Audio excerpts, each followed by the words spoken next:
یہ لیکچر زیادہ تر تھرموڈائنامکس کے پہلے قانون کی بابت ہے، جس کا یہ کہنا ہے کہ توانائی کی کل مقدار نہیں بدلتی۔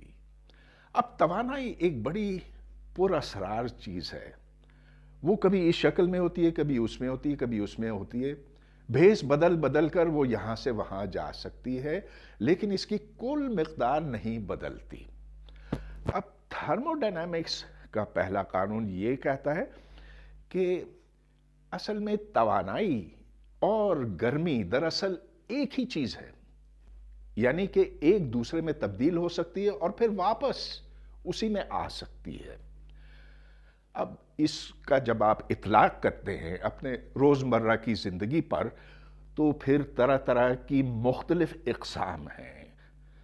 ایک تھرموڈائنامک نظام وہ ہو سکتا ہے جو بالکل تن تنہا ہے، جو اپنے ماحول سے نہ گرمی لے سکتا ہے نہ اسے دے سکتا ہے۔ پھر ایسے ہیں جنہیں ہم بند کہیں گے، کلوزڈ تھرموڈائنامک نظام، جس میں ہاں گرمی تو آ جا سکتی ہے لیکن ذرے نہیں آ سکتے۔ اور پھر کھلے نظام بھی ہیں، جس کا مطلب یہ کہ ذرات بھی یہاں سے وہاں جا سکتے ہیں اور باہر سے اندر آ سکتے ہیں۔ مثال کے طور پر آپ اور میں، ہم کھلے تھرموڈائنامک نظام ہیں، اس لیے کہ ہاں گرمی تو آ جا سکتی ہے، اسی لیے تو میں نے سویٹر پہنا ہوا، لیکن علاوہ اس کے ہم سانس لیتے ہیں اور پھر سانس باہر بھی جاتی ہے، تو ذروں کا آنا اور جانا ہوتا ہے۔ یہی بات انجنوں پر صادق آتی ہے اور بہت سے دوسرے نظاموں پر۔ لیکن چلیے سب سے پہلے ہم توانائی کی نوعیت پہ، اس کی حقیقت پر غور کرتے ہیں۔ اس اینیمیشن سے ہم یہ دیکھیں گے کہ توانائی ایک شکل سے دوسری شکل میں کیسے تبدیل ہوتی ہے۔ تو چلیے ہم ہر کی توانائی پہنچاتے ہیں۔ یہ پیڈل جب گھومتا ہے تو وہ گھماؤ پھر ادھر پہنچایا جاتا ہے، یہاں پھر ہر کی توانائی پہنچتی ہے، جس سے جنریٹر چلتا ہے۔ جنریٹر سے بجلی جو نکلتی ہے وہ پانی کو گرم کرتی ہے، یعنی کہ یہ ہر کی توانائی گرمی میں تبدیل ہو گئی۔ اسی طرح سے ہم ہر کی توانائی ویسے ہی اس جنریٹر کے اندر ڈال کر بجلی حاصل کر کے روشنی کی صورت میں توانائی کو تبدیل کر سکتے ہیں۔ تو یہاں سے جو روشنی نکل رہی ہے یہ خود توانائی کی ایک شکل ہے۔ ہم پانی گرا کر، تو چلیے یہ نلکا میں کھولتا ہوں، پانی اس سے گرتا ہے، گویا کہ اس کی جو پوٹینشل انرجی تھی اب وہ ہر کی توانائی میں تبدیل ہوئی اور پھر وہ بجلی میں تبدیل ہو کر بالآخر روشنی کی صورت میں خارج ہوتی ہے۔ اسی طرح ہم شمسی توانائی، وہ توانائی جو اس فوٹو وولٹیک ایرے پر لگتی ہے، یہاں بجلی میں تبدیل ہوتی ہے اور بجلی پھر دوبارہ روشنی کی صورت میں خارج ہوتی ہے۔ اب بجائے روشنی کے ہم اس سے ہر کی توانائی بھی حاصل کر سکتے ہیں۔ تو اب شمسی توانائی سے ہم نے ایک پنکھا چلایا ہوا ہے، گویا کہ توانائی بھیس بدل بدل کر ایک شکل سے دوسری سے تیسری سے چوتھی شکل تک پہنچتی ہے، مگر اس کی اصلیت قائم رہتی ہے۔ فزکس میں جس چیز کی ہم پیمائش کرتے ہیں اس کی کوئی نہ کوئی اکائی ہوتی ہے، اور گرمی کی اکائی کیلوری کہلاتی ہے۔ ایک کیلوری جب پہنچائی جاتی ہے 1 گرام پانی کو تو اس کا درجہ حرارت 1 ڈگری سینٹی گریڈ سے بڑھتا ہے۔ اگر آپ 1000 گرام پانی کو 1 کلو کیلوری پہنچائیں، یعنی کہ 1000 کیلوری، تو اس کا درجہ حرارت بھی 1 ڈگری سینٹی گریڈ سے بڑھے گا۔ گرمی دراصل توانائی ہی ہوتی ہے، چنانچہ کیلوری اور جول کا آپس میں ایک تعلق ہے۔ 1 کیلوری 4.186 جول کے برابر ہے۔ جول آپ کو یاد ہے کہ جب ایک قوت جس کی مقدار 1 نیوٹن ہو 1 میٹر کے فاصلے سے آگے بڑھتی ہے تو کام کی مقدار یعنی توانائی کی مقدار 1 جول کے برابر ہوتی ہے۔ فزکس میں ڈائمینشن صرف 3 ہوتے ہیں: ماس، لینتھ، ٹائم۔ اب گرمی کے ڈائمینشنز کیا ہوں گے؟ ظاہر ہے کہ وہ توانائی کے ہوں گے۔ دراصل گرمی توانائی ہے، توانائی گرمی ہے، دونوں کے ڈائمینشنز ایک برابر ہوتے ہیں۔ انرجی کے ڈائمینشنز آپ کو یوں یاد ہونے چاہیے کہ جیسا کہ ہر کی توانائی ہے، کائنیٹک انرجی ہے جس کی مقدار ہے ½ mv²، half mass into velocity squared. تو اس سے پھر گرمی کے ڈائمینشنز بھی یوں طے ہوتے ہیں۔ ہاف تو خیر ایک عدد ہے، اس کے اپنے کوئی ڈائمینشنز نہیں ہیں، لیکن ماس اور پھر یہاں رفتار طاقت 2، رفتار L/T ہوتا ہے اور اس کی 2 طاقتیں ہیں، چنانچہ L²/T² ہے۔ اب چلیے ہم ایک جسم کی اندرونی یا داخلی توانائی کی بات کرتے ہیں، اسے انٹرنل انرجی کہا جاتا ہے۔ کوئی سا بڑا جسم لیجئے، اس میں بہت سے چھوٹے اجسام ہو سکتے ہیں۔ ایک میں کوئی اس طرح کا مالیکیول ہوگا عجیب و غریب شکل کا، دوسرے میں اور قسم کے مالیکیول ہوں گے، سالمے ہوں گے۔ کوئی ایک جسم کسی دوسرے کو کھینچتا ہے اپنی طرف یا دور دھکیلتا ہے، یہ حرکت میں بھی ہیں۔ اس سب کو ہم انٹرنل انرجی میں شمار کریں گے۔ گویا کہ ہر کی توانائی اور پوٹینشل توانائی کی جمع کل انٹرنل انرجی کے برابر ہے، مگر اس کا حساب لگانا بہت بہت مشکل ہے۔ لہٰذا چلیے ایک سادہ مثال سے یہ بات میں ظاہر کرتا ہوں۔ تو فرض کیجئے کہ کوئی سا ڈبہ ہے اس طرح کا، یہ بناتا ہوں، ادھر ایسے ایسے ایسے، اور اس کے اندر کچھ چند ایک میں ایٹم رکھتا ہوں یا مالیکیول رکھتا ہوں۔ یہ ایک دوسرے سے اتنے دور ہے کہ ایک کو دوسرے کی خبر نہیں، یہ ٹکراتے ہیں لیکن بہت کم، کبھی کبھی ٹکراتے ہیں۔ اس کو ہم مثالی گیس یا آئیڈیل گیس کہتے ہیں۔ اب یہ لے لیجئے، یہ تقریباً مثالی گیس بنی اس لیے کہ بہت کم میں نے ایٹم اس میں چھوڑے ہیں، جو کچھ وقت کے بعد ٹکرا ٹکرا کر دیواروں کے ساتھ ایک دوسرے کے ساتھ پھر اپنے ایک ایکویلیبریم کی حالت میں پہنچ جاتے ہیں۔ جو سارے ایٹم ایک ہی طرف تھے اب وہ پھیل گئے ہیں، تقریباً برابر ہو گئے ہیں، ایکویلیبریم کی حالت بہت جلد قائم ہو جاتی ہے۔ اب پریشر کو دیکھیے، اس وقت تو 5.8 ایٹماسفیئر ہے۔ اب میں اس کو گرمی پہنچاتا ہوں، اور جیسے جیسے گیس گرم ہوتی ہے ویسے ویسے آپ دیکھ رہے ہیں کہ یہ ایٹم زیادہ تیزی سے حرکت کرنے لگتے ہیں، اور ساتھ ساتھ پریشر بھی بڑھتا چلا جاتا ہے۔ اس وقت کوئی 12.2 ایٹماسفیئر کے لگ بھگ ہے۔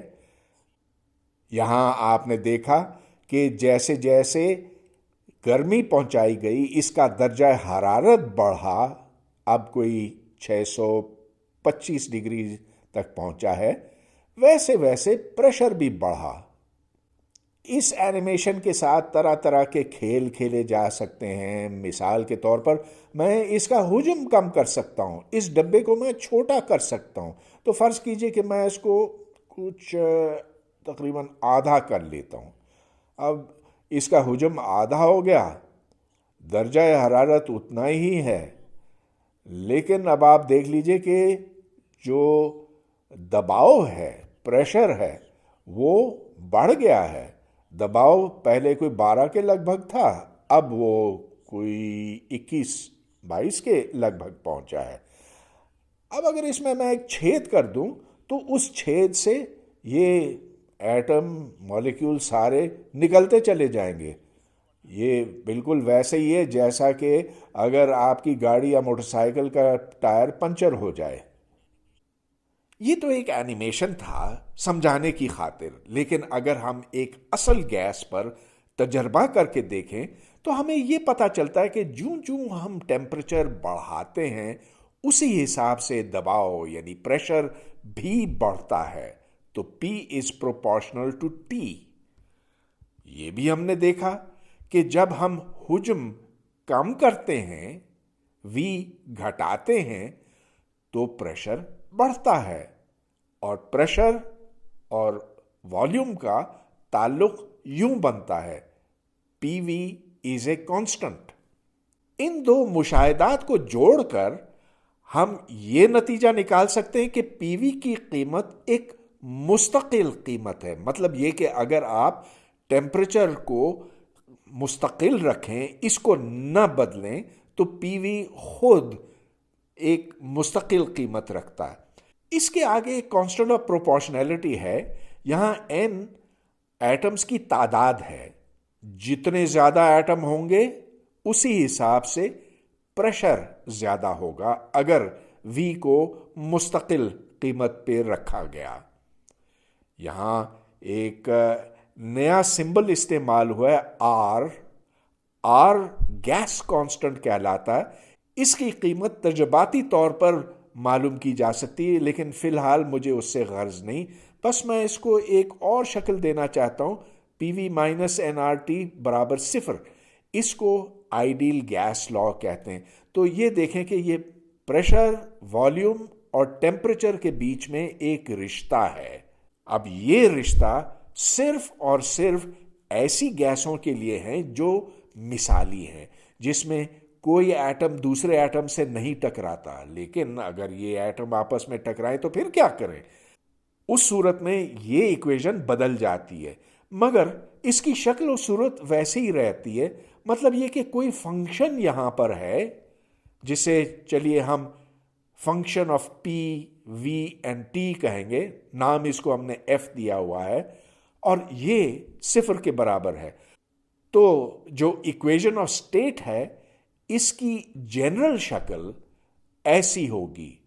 یہ F ظاہر ہے کہ PV مائنس nRT نہیں ہوگا، کچھ اور ہوگا. اور یہ بات کچھ سمجھ میں بھی آتی ہے. آخر جب آپ پریشر بہت زیادہ بڑھا دیتے ہیں تو گیس پھر مائع میں تبدیل ہو جاتی ہے. لہٰذا یہ F جاننا کوئی آسان کام نہیں ہے.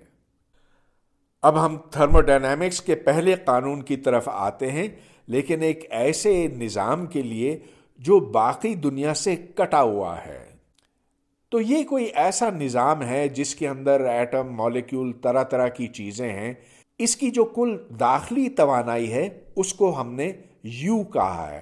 تو اسے ہم internal energy in the system کہتے ہیں. کوئی توانائی، کوئی ذرے، کوئی کسی قسم کا دباؤ باہر کی طرف سے نہیں آ سکتا. اسی لیے ہم اسے آئسولیٹڈ سسٹم کہتے ہیں. ایسی صورت میں U کی قیمت قائم رہے گی، تبدیل نہیں ہوگی، اور اسی لیے DU 0 ہوگا. یعنی کہ جو U کی قیمت اب ہے، اگر ہم اس میں سے U کی قیمت کچھ وقت پہلے نکالیں تو دونوں ایک ہی ہیں. گویا کہ ان کو تفریق کرنے سے 0 ملے گا. بہت سی مثالیں دی جا سکتی ہیں آئسولیٹڈ سسٹم کی. مثال کے طور پر یہ ایک تھرموس ہے، آئسولیٹڈ ہے. اب باہر سے گرمی اندر نہیں آ سکتی، یا اگر آتی بھی ہے تو بہت بہت کم. لہٰذا اس کے اندر جو چائے یا کافی ہے وہ گرم رہے گی. اس کی جو داخلی توانائی ہے وہ بدلے گی نہیں. اب ہم ایک بند نظام کی طرف آتے ہیں. بند نظام سے مطلب یہ کہ کوئی ذرہ نہ اس کے اندر آ سکتا ہے نہ جا سکتا ہے. اسی طرح کا نظام، اس کے اندر ایٹم، مالیکیول اور طرح طرح کے اجسام ہیں، لیکن اس کو ہم گرمی پہنچا سکتے ہیں. یہ گرمی شاید چولہے پہ رکھنے سے ہو یا مائکروویو میں ڈالنے سے ہو یا کسی بھی اور ذریعے سے۔ ڈی کیو گرمی کی چھوٹی مقدار ہے جو اس نظام کے اندر داخل کر دی گئی ہے۔ اب چونکہ کل توانائی کی مقدار قائم رہتی ہے تو جو اس میں توانائی کا اضافہ ہوا اسے ہم ڈی یو کہیں گے، ڈی یو ڈی کیو کے برابر ہوگا۔ اسے ہم first law of thermo dynamics کہیں گے۔ ہاں، لیکن ہم اس نظام کے اوپر کام بھی تو کر سکتے ہیں۔ اس صورت میں جو اس کی توانائی میں اضافہ ہوگا وہ ڈی کیو جمع ڈی ڈبلیو ہوگا۔ تو اگر ہم نے اتنا کام کیا اور اتنی گرمی ڈالی تو اس کی داخلی انرجی میں ڈی یو کا اضافہ ہوگا۔ ذرا ایک بات نوٹ کر لیجئے کہ یہاں ہم نے اس نظام کے اوپر کام کیا ہے، لیکن اس سے کام لیا بھی جا سکتا ہے، اور انجن اسی طرح سے ہوتے ہیں کہ ان سے کام لیا جاتا ہے۔ جب کام لیا جاتا ہے تو یہاں پر مثبت کی جگہ منفی علامت ہوتی ہے، گویا کہ داخلی توانائی کم ہوتی ہے جب اس نظام سے کام لیا جاتا ہے۔ ہم مثال کے طور پر ایک گاڑی یا موٹر سائیکل کا انجن ہے، تو یہ سپارک پلگ ہے یہاں، اور جب یہاں ایک سپارک لگتا ہے تو اسے پیٹرول کو آگ لگتی ہے، جس سے دباؤ بڑھتا ہے۔ اس دباؤ کی وجہ سے یہ پسٹن نیچے جاتا ہے، جب پسٹن نیچے جاتا ہے تو یہ کرینک یوں گھومتا ہے، گول گھومتا ہے۔ اس کو یوں دیکھا جا سکتا ہے کہ ہم نے اس کے اندر گرمی ڈالی اور اس کے نتیجے میں کام حاصل کیا۔ اس کی میں تھوڑی سی وضاحت کرنا چاہتا ہوں۔ فرض کیجئے کہ یہاں کوئی گیس ہے، یہ ایک پسٹن ہے، پسٹن پر ہم کوئی مستقل قوت لگاتے ہیں جس کی وجہ سے یہ پسٹن آگے بڑھتا ہے اور اس کی مقدار چھوٹی ہے، ڈی ایکس کہہ لیجئے۔ اب اس نظام کے اوپر یعنی کہ اس گیس کے اوپر کام کیا جاتا ہے، کیا گیا ہے، اور اس کی مقدار کو ہم ڈی ڈبلیو کہیں گے۔ ڈی ڈبلیو کتنا ہے؟ اب جیسا کہ آپ جانتے ہیں، کام دراصل قوت ضرب فاصلے کے برابر ہے۔ ایک قوت جب اس فاصلے سے آگے بڑھتی ہے تو کام کی مقدار اتنی ہوتی ہے۔ اب بس ایف کو میں اے سے تقسیم کروں گا۔ اے اس کا رقبہ ہے، ایریا ہے، کراس سیکشن ایریا ہے، اور اگر تقسیم کیا تو اسے ضرب بھی دینا ہوگا تاکہ یہ اے اور اے کٹ سکیں آپس میں۔ ایف بٹا اے تو دباؤ، پریشر ہے جس کو ہم پی کہتے ہیں، اور اے ڈی ایکس یہ حجم میں تبدیلی کے برابر ہے، یعنی کہ جو حجم ہے وہ ایریا ضرب اس فاصلے کے برابر ہے۔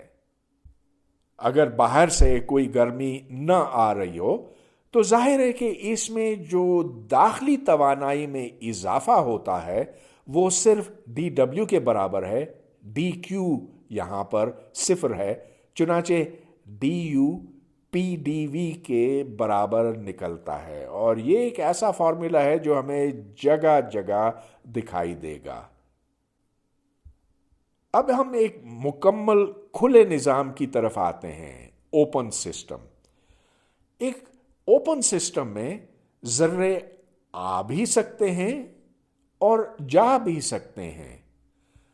اب پہلے کی طرح اس کے اندر گرمی ڈالی جا سکتی ہے، اسی طرح اس کے اوپر کام بھی کیا جا سکتا ہے، لیکن اب ایک تیسری جو نئی چیز ہے، اس کے اندر ہم دوسرے ذرے ڈال سکتے ہیں یا اس نظام سے ذرے نکل سکتے ہیں۔ چنانچہ اب ہمیں ایک اور ٹرم کی ضرورت پڑے گی۔ یہ تو پہلے کے دو ہیں، ڈی کیو جمع ڈی ڈبلیو، لیکن جتنے زیادہ ذرے ہم اس کے اندر ڈالیں گے اسی حساب سے ڈی یو میں فرق آئے گا۔ تو چلیے فرض کیجئے کہ یہ ہے ہی نہیں، ہم نے صرف ڈی این کا اضافہ کیا. یو میں کتنا اضافہ ہوا؟ ڈی یو بڑھے گا ڈی این کے حساب سے، لیکن اس کے آگے کوئی کانسٹنٹ ہوگا، کانسٹنٹ آف پروپورشنلٹی، جس کو ہم نے یہاں میو کی علامت دی ہے. اس میو کو کیمیکل پوٹینشل کہتے ہیں. کھلے نظام کی ایک مثال یہ ہو سکتی ہے کہ کوئی برتن ہے جس کے اندر پانی ہے، اس پانی کے اندر آپ چینی بھی ڈال سکتے ہیں، اس کے اندر کافی بھی ڈال سکتے ہیں. اب یہ کھلا نظام ہے کیونکہ آپ اس کو گرمی بھی پہنچا سکتے ہیں، اس کے اوپر کام بھی ہو سکتا ہے. کام اس لحاظ سے کہ اوپر ہوا کا دباؤ ہے، اگر یہ پانی اوپر اٹھتا ہے تو اس پانی کو فضا دھکیلنے کی ضرورت پڑے گی، یعنی کہ پھر پی ڈی وی والی ٹرم آئے گی. اب چونکہ اس میں دو الگ قسم کے مالیکیولز ڈالے جا سکتے ہیں، چینی اور کافی، تو یہاں پر اصل میں ہمیں تھوڑی سی تبدیلی کرنی چاہیے، کیونکہ ایک میو تو چینی کے لیے ہوگا، اور خیر جتنی چینی آپ ڈالیں گے ڈی این اسی حساب سے زیادہ ہوگا. پھر جتنی کافی ڈالیں گے میو اس کا الگ ہوگا، اور ظاہر کہ کافی کی مقدار بھی کوئی قیمت رکھتی ہے، ڈی این کافی. اب میں آپ کو تھوڑی سی کیلکولس کی یاد دہانی کرانا چاہتا ہوں، کیونکہ ہمیں اس کی جگہ جگہ ضرورت پڑے گی. فرض کیجئے کہ ایف کوئی سا فنکشن ہے، اس کو اگر آپ کوئی عدد پہنچائیں تو ایف آف ایکس ایک دوسرا عدد بنے گا. مثال کے طور پر ایکس طاقت 2 یا سائن آف ایکس یا ای ٹو دی ایکس یا لاگ آف ایکس وغیرہ، یہ سارے فنکشنز ہیں. اب فرض کیجئے کہ ہم یہ فرق جاننا چاہتے ہیں F X plus D X پہ، اور اس میں سے ایف آف ایکس تفریق کرنا چاہتے ہیں. ظاہر ہے کہ اگر ڈی ایکس صفر ہوا تو یہ ڈی ایف بھی صفر ہوگا، لیکن آپ کو پتا ہے کہ کیلکولس میں کہ یہ تو ڈیریویٹو کی ڈیفینیشن بنتی ہے. چنانچہ اگر ڈی ایکس ایک بہت ہی چھوٹی مقدار ہو تو پھر اس میں صرف یہ ٹرم رہے گی. ڈی ایکس کی جو 2 طاقتیں ہیں، 3 طاقتیں ہیں وغیرہ، ان سب کو آپ چھوڑ سکتے ہیں، وہ بہت بہت چھوٹی ہوں گی. اب اس کو ہم ایک اور طرح سے بھی لکھتے ہیں، اور یہاں بجائے آرڈنری ڈیریویٹو کے پارشل ڈیریویٹو کے طور پر لکھا گیا. اس کے اور اس کے معنی میں کوئی فرق نہیں ہے، یہ ایک ہی معنی رکھتے ہیں بشرطے کہ ایک ہی ویریبل ہو، اگر صرف ایکس ہو. اس ڈی ایف کو یا اس ڈی ایف کو ہم ایگزیکٹ ڈفرینشیل کہتے ہیں. یہ محض ایک اصطلاح ہے، لیکن اہم بات یہ کہ فنکشن کو 2 نزدیکی جگہوں پر دیکھا جاتا ہے اور ان کا فرق ڈی ایف کے برابر ہے. اب ایک بڑی اہم بات ہمارے سامنے آئے گی، وہ یہ کہ ہر چھوٹی مقدار اصل میں ایگزیکٹ ڈفرینشیل نہیں ہوتی. اب یہ ڈی کیو ایگزیکٹ ڈفرینشیل اس لیے نہیں ہے کہ ایسا کوئی فنکشن نہیں ہے جس کا یہ اس قسم کا فرق بنتا ہو. ہم اس کو یوں بھی سمجھ سکتے ہیں کہ ہم اس کو 1 کیلری گرمی یا تو کوئلہ جلانے سے پہنچا سکتے ہیں، یا لکڑی جلانے سے، یا مائکرو ویو میں ڈالنے سے.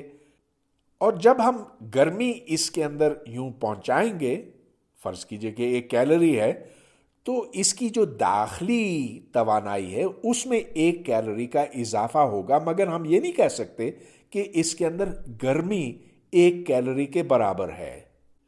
اسی طرح سے جب ہم کسی نظام کے اوپر کام کرتے ہیں تو وہ کام بھی ایگزیکٹ ڈفرینشیل نہیں ہے.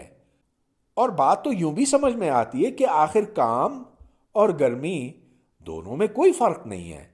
میں اس پانی کو 1 کیلری گرمی پہنچا سکتا ہوں، یا پھر اس پر 1 کیلری برابر کا کام کر سکتا ہوں. دونوں صورتوں میں اس کی داخلی توانائی میں 1 اکائی کا اضافہ ہوگا۔ مختصر یہ کہ 1 کیلری گرمی ڈالنے سے یا 1 کیلری کام ڈالنے سے اس کی حالت وہی ہوگی۔ ایک اہم اصطلاح تھرمو ڈائنامک ویریبل۔ اگر آپ ایک نظام کے تھرمو ڈائنامک ویریبلز جانتے ہیں تو اس کا مطلب پھر یہ بنتا ہے کہ آپ اس نظام کی حالت کو بھی جانتے ہیں۔ You know the state of the system۔ مثال کے طور پر یہ گیس لے لیجئے۔ اس کے 3 تھرمو ڈائنامک ویریبلز ہیں، یعنی کہ پریشر، والیوم اور ٹیمپریچر۔ اگر آپ یہ تینوں جانتے ہوں تو اس کا مطلب یہ کہ آپ اس گیس کے نظام کی مکمل حالت جانتے ہیں۔ یہ نوٹ کیجئے کہ تھرمو ڈائنامک ویریبل دراصل اس نظام کی ایک صفت ہے، جس کا مطلب یہ بنا کہ کوئی فرق نہیں پڑتا کہ آپ نے اس گیس کو کس طریقے سے گرم کیا، کیا آپ اس کو آگ پر گرم کرتے ہیں، اس کو مائکرو ویو اوون میں ڈالتے ہیں، اس پر تابکاری پھینکتے ہیں۔ فرض کیجئے کہ اس گیس کا درجہ حرارت 300 ڈگری کیلون ہے۔ اس سے کوئی فرق نہیں پڑتا کہ گیس اس سے پہلے زیادہ گرم تھی یا زیادہ ٹھنڈی تھی، بس ہمیں صرف اس سے غرض ہے کہ اس وقت اس کا درجہ حرارت کتنا ہے۔ گویا کہ ہمیں گیس کی تاریخ جاننے کی ضرورت نہیں ہے کہ یہ پہلے کیا تھی، اب کیا ہے، پہلے حجم کیا تھا، اب کیا ہے۔ بس یہی کافی ہے کہ ہم جانیں کہ پریشر، والیوم اور ٹیمپریچر یہ ہمیں اگر معلوم ہو تب ہم یہ کہہ سکتے ہیں کہ ہمیں اس گیس کی حالت معلوم ہے۔ تھرمو ڈائنامک ویریبلز اور بھی ہو سکتے ہیں، ان میں کیمیکل پوٹینشل ہے اور پھر انٹروپی، انتھیلپی وغیرہ وغیرہ، لیکن ان سے ہمارا سابقہ بعد میں ہوگا۔ اب میں صرف یہ بتانا چاہتا ہوں کہ بہت سے دوسرے تھرمو ڈائنامک ویریبلز بھی ہو سکتے ہیں۔ فرض کیجئے کہ ہم کسی تھرمو ڈائنامک ویریبل کو تھوڑا سا بدلتے ہیں تو اس کا اثر کیا ہوگا؟ مثال کے طور پر کوئی سا فنکشن ہے جو x1، x2 اور x3 پر منحصر ہے۔ اگر میں تینوں کو تھوڑا تھوڑا بدلوں، یعنی کہ x1 اب یہ بن گیا، x2 یہ بنا، x3 یہ بنا، اور جو پچھلی قیمت ہے اس سے یہ تفریق کیا جائے تو پھر اس کا جواب یہ بنتا ہے۔ یہاں پارشل ڈیریویٹیوز آتے ہیں، تو فرض کیجئے کہ ہم نے dx2 اور dx3 کو 0 رکھا ہوا ہے، اس صورت میں خالی یہ آئے گا partial f by partial x1، یعنی کہ ہم ڈیفرینشیٹ کرتے ہیں f کو x1 کے حساب سے اور ساتھ ساتھ یہ فرض کرتے ہیں کہ x2 اور x3 اپنی مستقل قیمت رکھتے ہیں۔ اگر صرف x1 کو ہم بدلیں تو پھر خالی یہ ٹرم ہوگی، اگر صرف x2 کو بدلا جائے تو پھر یہ ہوگا، اور اگر x3 کو بدلیں تو پھر یہ، اگر تینوں کو بدلا جائے تو پھر یہ تینوں اس کے اندر شامل ہوں گے، اور جو کل تبدیلی ہوگی f میں وہ یہ ہوگی df برابر ان 3 ٹرمز کی جمع کے۔ آنے والے لیکچرز میں ان کی ہمیں جگہ جگہ ضرورت پڑے گی۔